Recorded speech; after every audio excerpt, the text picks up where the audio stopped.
Yo, how's it going, my guys? It's your boy KPR bringing guys another video. And today it's going to be on the new war map that's been added this season called Operation Tin Man.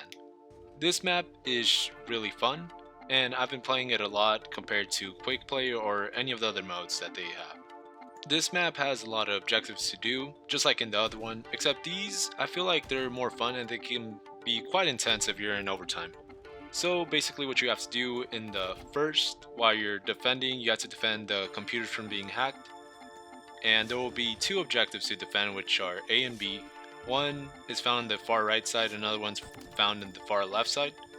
And it will be marked on your map and you'll be able to see it through walls where the objective is at. You can also plant trip mines if you want to, but they're not really too useful, and what I don't like about it is that it doesn't tell you whether a teammate planted it or not, so you might get screwed over sometimes. But typically it'll be the team that is defending that planted them. So watch out for them. You guys could somewhat dodge them if you guys slide through it. Like, as soon as you're about to go in there, just hit a slide and you should be able to dodge it. You can also defuse the trip mine whether you're the one that planted it or not. However, the thing is that it's faster to just slide than it is to defuse it, and either ways, if you try to defuse it, you'll probably get shot at before you're able to, just because it takes around 5 seconds or so to actually defuse the trip mine there. There will be two trip mine spots, one on the far right side, the other one on the far left side. They're both by the objectives. Also, I should have probably mentioned this first, but there are 3 different parts to this map, and this first part actually has 2 phases. So what you have to do is defend the computers from being hacked, and if you fail to do so, then you'll have to go into the middle and make sure that they do not plant the bomb there. And for the opposing team, of course, you have to plant the bomb in order for it to blow up and crash down, in order for you to gain access to the bottom floor. What sucks about this first part is that it's very attacker friendly, so attackers basically have the advantage over you, so don't feel bad if you're not able to defend this first part. Just make sure they don't get the second one. The reason they have the upper hand in this is due to the first spawn they get.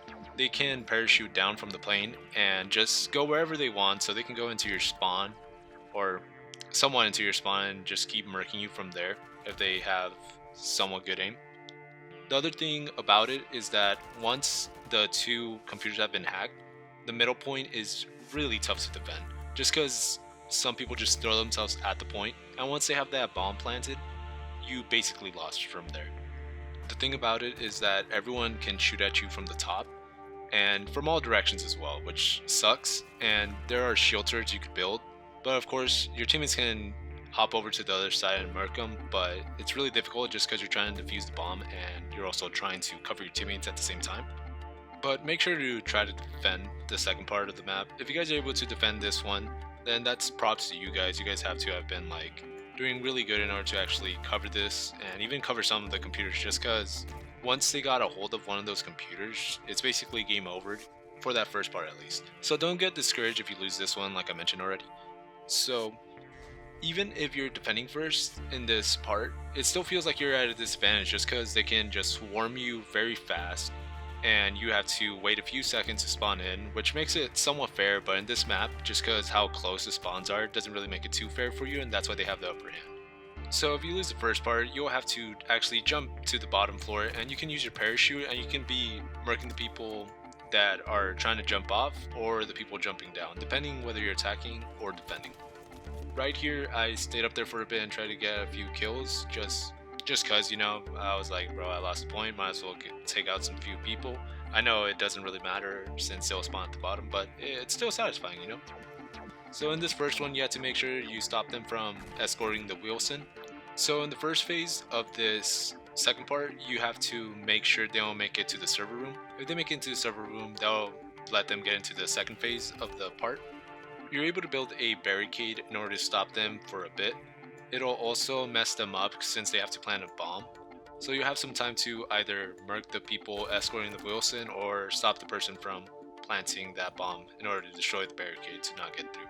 I actually like building the barricades, and a neat trick about this is that you're actually able to switch your weapons, and it'll basically take out your current weapon and you're still able to murk people while you're building, or if you have a Raichu like I did right there, you're going to be defending from the front. Since once you put it in your back, you're not really defending too much, but it does provide some sort of cover.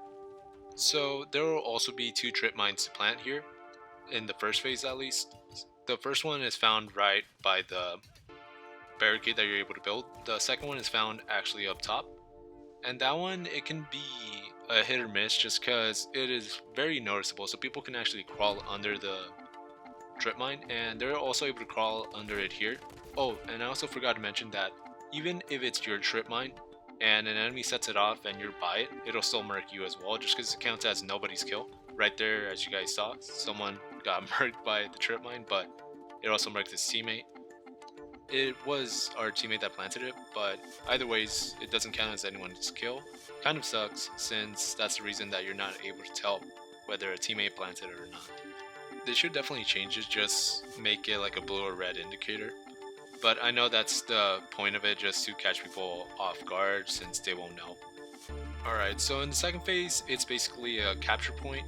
You have to make sure people don't go in there, and just like in the first war map, the capture meter will not go down, so it's a much higher incentive to actually stop the people from going in there, or to make sure you throw yourselves at it so they lose more time for the objective.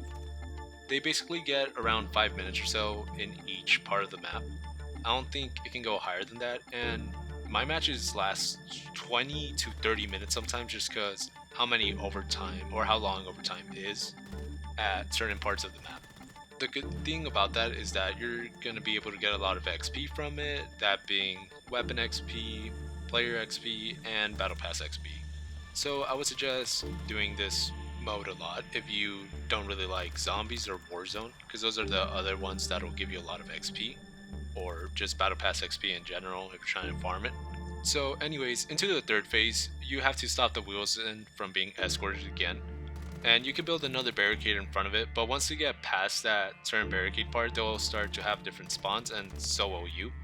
Once that happens, the Wilson will not be able to go further from that, and I believe it's capped out at 82%.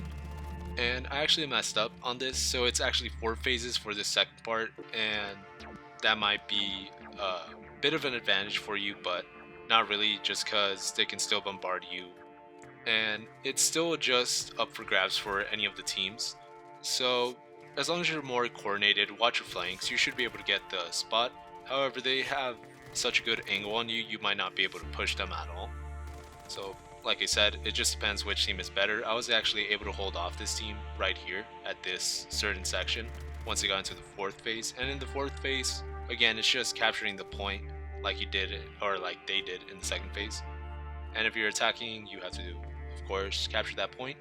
Another thing I actually forgot to mention is that zombies will come out once the second phase is finished. They'll come out of some tubes, and for the rest of the match, they'll keep coming out. In the phase right here, they actually come out from the left side. I feel like they need to add the armored zombies instead of the regular ones, just because the regular zombies don't feel like they do much damage, and they're not really that fast. If they made them fast or made them tankier, it would feel like they'd be much of a threat, and it would make the map a bit harder, but definitely way more fun. Just because you have to not only worry about the enemies, you also have to worry about the AI enemies. And that's what would make it fun, and that's why I believe the operations, actually forgot what they're called, operations or war, in World War II were decently fun. Just because there would be AIs also shooting at you that could potentially murk you. So if you're able to hold them off, the round will end right here, and you will switch sides. I was able to hold them off right here since my teammates were pretty good at keeping cover, and I was able to defend the front. So it was really fun, but the enemies didn't really have too much of a chance right here. So I'll actually switch the POV to attacking, just because I was able to defend the point right there.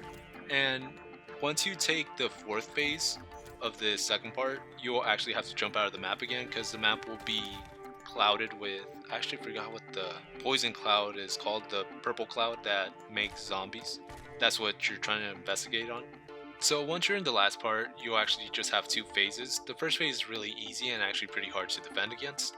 So basically you have to grab this PDS filter and install it into this mechanism. I actually don't know what it's called, so my fault, y'all. I'll try to see what it's called, and I'll put like a big text on screen so you guys know where to install it. But either ways, it's marked on your map once you have the filter on, and you have to actually escort teammates. And the other dumb part about this is that if you switch your weapons when you grab the canister, the slowdown effect will actually stop, and you'll be able to run at full speed once more. Kind of dumb they haven't fixed that. I thought it was a bug with just like all stuns in general the past few weeks, but obviously they didn't fix it for this, so I don't know if they don't know that it's present or not. And also there will be zombies roaming around in the map. I feel like they increase the amount that spawn in, which is pretty cool, but they're still not much of a threat. You can still mark them really quickly and they won't do much to you. So the last phase of this will just be you capturing a point once more. You just have to hold out until exfil. And this is the part where it becomes more intense, just because a bunch of people will start to throw themselves at the point, and the defenders actually have the upper hand here, since they spawn much closer than you do, and they're able to hold way better spawn points than you. My team was just way more coordinated, so we were able to take that fairly easy, and I'm pretty sure a bunch of their teammates left and they were just joining in right now. Kinda sucks for them, but still, this is probably the most intense part of the map. It's really fun, so I would suggest trying this out if you guys haven't tried it out yet. I know it's been a while since the map released, but either ways, it's just a very fun map overall, and I hope they keep adding more war maps like this and more frequently, just because we had to wait around 2 or 3 seasons. I forgot what season we're on, but we had to wait quite a while either ways for this map to actually release. So let me know down in the comments if you guys want more war maps to come out, and if you guys are enjoying the game still. Let me know if you guys enjoyed the video by leaving a like, and subscribe if you're enjoying the content. With that being said, have a good day and stay safe. Later.